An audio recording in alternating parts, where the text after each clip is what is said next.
Hey everyone, this is Michael coming to you from the only active prison cell in the free world. This is Cell Life, Cell Self-Enforced Limited Living, and this is day 36. I wanted to talk a little bit about classification in the Texas Department of Criminal Justice. The classification process is broken. Uh, we house people here in Texas with mentally ill patients. We house them with pedophiles, murderers, rapists. I'm talking about lowly thieves or lowly drug addicts are being housed with all these different people. We're housing nonviolent people with violent people, and it's causing a epidemic of murders in the Texas Department of Criminal Justice. I mean, cellies have been killing people, have been killing their cellies. You're locked in a cell with another person that you don't know. You don't know anything about. You don't have any choice in the matter.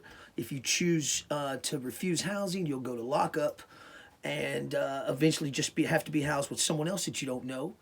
And so the best thing to do is just try to figure something out that'll work.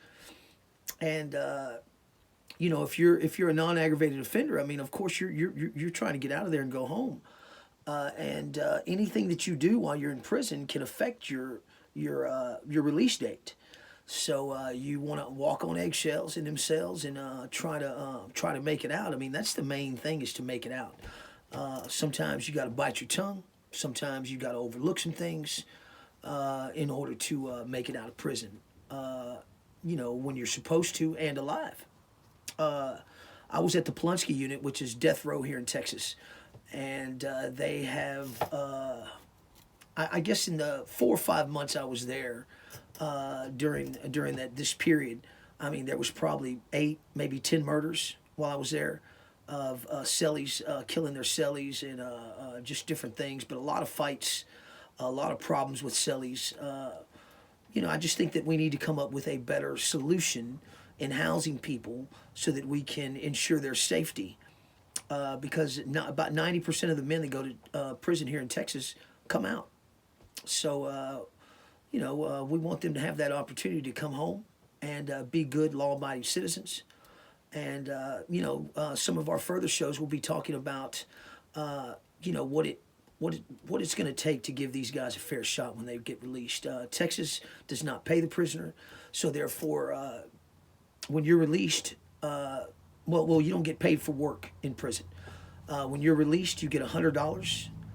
A bus ticket back to where you committed your crime, and the clothes on your back, and that's it. They're done with you. If you're on parole, of course you've got to pay parole fees. You've got to have a job. There's a lot of things you have to do. You got to go to these classes. You got to report. You don't have a V. You don't have anything. So you got to make sure that you get all this stuff done. And if you are not on parole, well, then you're basically homeless if you don't have anywhere to go. I mean, they're not obligated to do anything for you anymore after you finish your sentence. So, I want to talk about that. I want to talk about on how we can make things better, not for the convict, but for Texas. I mean, we want to make sure that these men come out and have the resources that they need so they don't go on to commit more crimes or, fall back into drug addiction or whatnot. I mean, we really need to revamp our parole system and our release system, and how we pay we need to pay convicts down in the Texas Department of Criminal Justice. I mean, it's just that simple. I mean, if you're going to work them 10 hours a day, I mean, pay them a quarter an hour. I don't know, something, but give them something that they can build on, something that they can start learning on how to manage money, and so they don't put so much financial stress on their families as well. Because anything that you need in prison, your family has to send you the money for: a radio, a fan, a hot pot, a nightlight, a multi-outlet, anything that you're going to need. Your family has to send you that money, and it's a strain on them. I mean, you're already away, not being a provider, and then they're going to have to provide for you while you're in prison. And we just need to come up with a better idea on how to take care of the convict while he's in prison and not put so many burdens on the families of Texas. So anyway, this is Michael. This is Cell Life. The acronym for CELL is Self-Enforced Limited Living. I have put myself in this cell for a year. I built this cell. Me and my Uncle Gilbert built this cell. And I'm going to be in it for a whole year, working on personal issues, on my personal transformation, personal change, transitioning slower into the free world, and working on my relationships with my family members and friends, and just getting my head on my shoulders right. Studying, learning, reading, just being the strongest person I can be when I walk out of here next year in 2021. I'll be getting out April 1st or April 3rd of 2021. That will be a little over a year because that's a Saturday. And we're coming out on a Saturday. A lot of things going on. Anyway, this is day 36, y'all. I really appreciate y'all tuning in. I appreciate y'all checking us out. We will be coming with at least one video every day.